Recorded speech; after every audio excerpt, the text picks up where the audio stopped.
Welcome to library time. All right, we have 2 books about dinosaurs today. But before we start, let's review some of our literary terms. All righty. The front and back outside of my book is the cover. This part right here where all the pages meet is the spine. The person who writes my book is the author. Very good. What about the person that draws the pictures? I'll give you a clue. Illustrator. That's right. What about the people who are in my story? They might be animals or people. The people in my story are the characters. Very good. Where does the story take place? Is it inside? Is it outside? Is it at the barn or the farm? Is it at the school? Is it in outer space? Where does my story take place? That's called the setting. Great job. Sometimes we like to make guesses about what's going to happen in our book. What is that called? That's right. It's called predict, or making predictions or predicting what's going to happen. Very good. And have we learned any other ones? Let me think for a second. That might be all of them. I think we might need to learn a new one. Do you want to learn a new one? Okay. We are going to learn a very tricky word, and this word is called fiction. Can you say that word? Fiction. Your turn. Fiction. Fiction, very good. And let me tell you what fiction means. Are you ready? Fiction means the story is not real. It's pretend, okay? So sometimes we read stories that are silly and pretend, and those are called fiction. But sometimes we read stories like when we were doing our pets unit, we read stories about cats and how to take care of cats. And those are real stories, okay? The cats really exist and the people in the story really took care of them. So that's called non-fiction. Those ones aren't fake, okay? Those ones are real stories. So fiction means it's a pretend story. Non-fiction means it's a real story. Or sometimes books that are non-fiction, we read books about our planets and the earth and plants and animals. When we did our community helpers unit and we read about the dentist and the doctor, those books are non-fiction because they're not pretend, they're real. They're real books, okay? Hopefully you understand that. I didn't explain it very well. I wasn't going to tell you a new word, but I decided to today. Alrighty, our first book, I'm really excited about this. It's called Dinosaur Roar. That's kind of scary. Are you scared? Let's see what happens. Dinosaur Roar. Oh my goodness, look at all those fun dinosaurs. I hope you can see them all.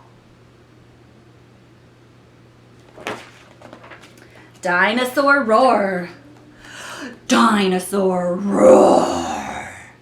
Dinosaur Squeak. Which dinosaur do you think is the one doing the roaring and which one is squeaking? That's right, I bet the big one did a roar and the little one did a squeak. Dinosaur Fierce and Dinosaur Meek. This fierce dinosaur, it means he's angry and mad and scary. This dinosaur is meek. That means it's a little bit shy or timid, maybe a little bit afraid. It's not like a fierce dinosaur. Dinosaur Fast and Dinosaur Slow.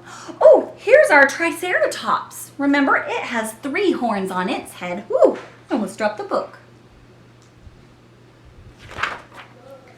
Dinosaur Above and Dinosaur Below. This dinosaur is above the rocks.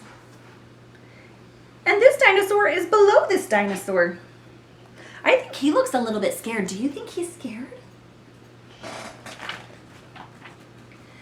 Dinosaur Weak and Dinosaur Strong. I know that you are strong because when we did our push-ups and our sit-ups and our burpees, when we were talking about exercising, you guys were so strong.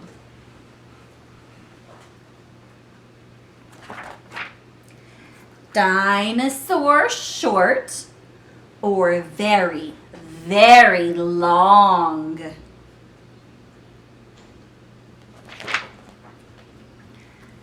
Dinosaur fat.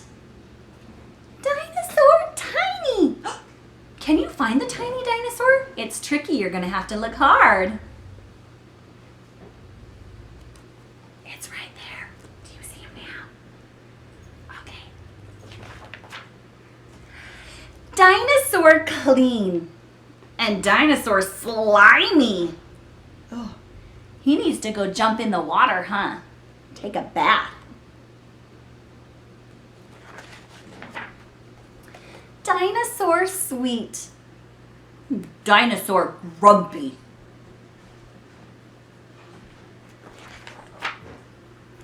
Dinosaur spiky. Is that a stegosaurus? I think it is. And dinosaur lumpy. Is that an ankylosaurus? Kind of looks like one. Might be a different one. I don't know. All sorts of dinosaurs eating their lunch.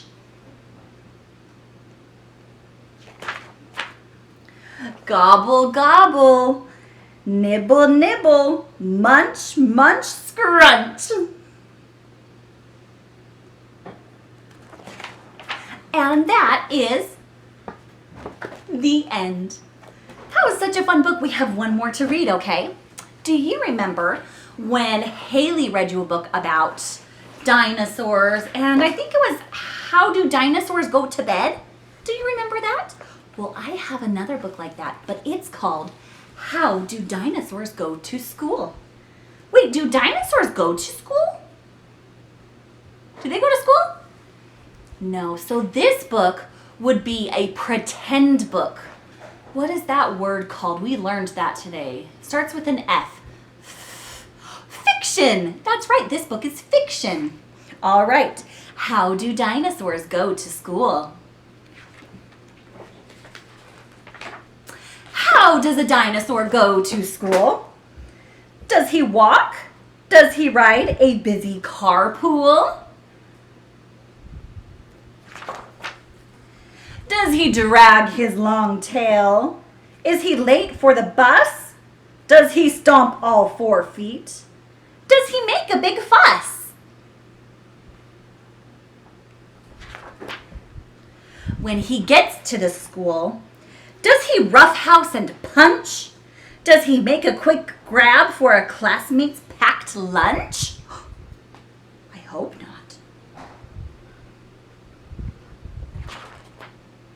Does he race up the stairs right ahead of the bell? Does he interrupt class with his own show and tell?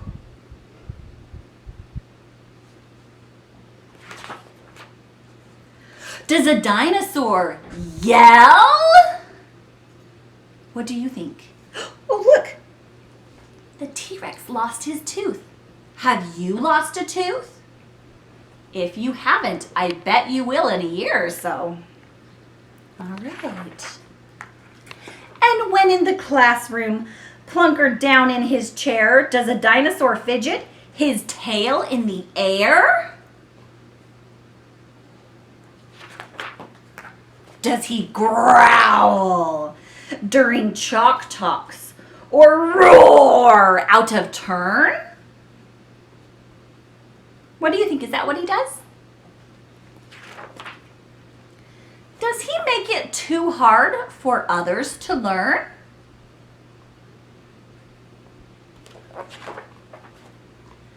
Does he stir up the classroom by making a noise?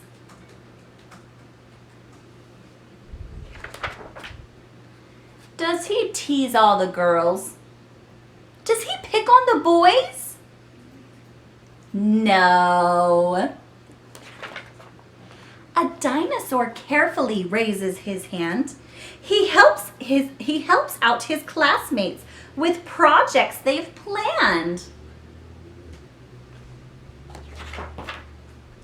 At recess, he plays with a number of friends and growls at the bullies till bullying ends. We do not want to bully anyone. We're nice to all of our friends at school, okay? He tidies his desk, then he leaps out the door. Good work. Good work, little dinosaur. And that is the end. All right, I'll see you next time. Have a great day. Bye.